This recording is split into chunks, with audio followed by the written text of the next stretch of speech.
And today we're going to be in the book of Samuel. We're going to start reading 13 today. Saul reigned 1 year, and when he had reigned 2 years over Israel, Saul chose for himself 3,000 men of Israel. 2,000 were with Saul in Michmash and in the mountains of Bethel, and 1,000 were with Jonathan in Gelba of Benjamin. The rest of the people he sent away, every man to his tent. And Jonathan attacked the garrison of the Philistines that was in Geba, and the Philistines heard of it. Then Saul blew the trumpet throughout all the land, saying, "Let the Hebrews hear." Now all Israel heard it, said that Saul had attacked the garrison of the Philistines, and that Israel had also become an abomination to the Philistines. And the people were called together to Saul at Gilgal. Then the Philistines gathered together to fight with Israel, 30,000 chariots and 6,000 horsemen, and people as the sand which is on the seashore in multitude.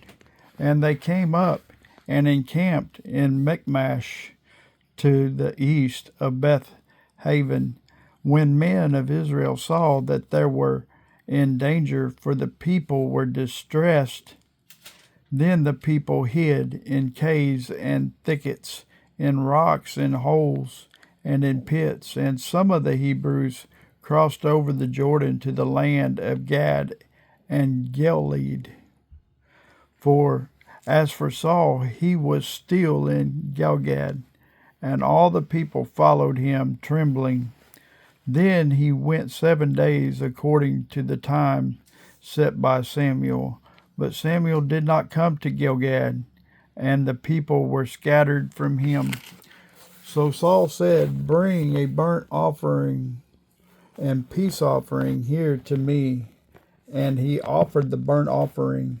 Now it happened, as soon as he had finished presenting the burnt offering, that Samuel came, and Saul went out to meet him, that he might greet him. And Samuel said, "What have you done?"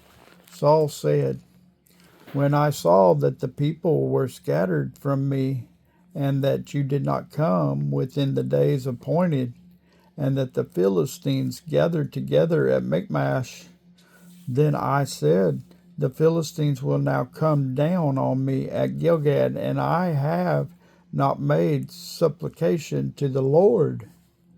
Therefore I felt compelled and offered a burnt offering." And Samuel said to Saul, "You have done foolishly.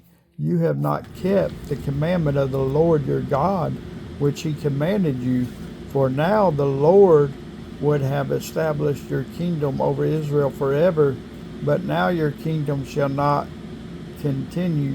The Lord has sought for himself a man after his own heart, and the Lord has commanded him to become commander over his people, because you have not kept what the Lord commanded you." Then Saul arose and went up from Gilgal to Gethbar of Benjamin, and Saul numbered the people present with him about 600 men. Saul, Jonathan his son, and the people present with them remained in Gilbeth of Benjamin, but the Philistines encamped in Michmash. Then the raiders came out of the camp of the Philistines in 3 companies. One company turned into the road to Ophrah, to the land of Soloth. Another company turned to the road of Beth Haran, and another company turned to the road of the border that overlooks the valley of Zebulun toward the wilderness. Now there was no blacksmith to be found throughout all the land of Israel, for the Philistines said, "Lest the Hebrews make swords or spears." But all the Israelites would go down to the Philistines to sharpen each man's plowshare. his mattock, his axe, and his sickle. And the charge for a sharpening was a plumb for the plowshare, the mattocks, the forks, and the axes, and set to the points of the goads. So it came about on the day of battle that there were neither sword nor spear found in the hand of any of the people who were with Saul and Jonathan, but they were found with Saul and Jonathan and his son. And the garrison of the Philistines went out to the pass of Michmash.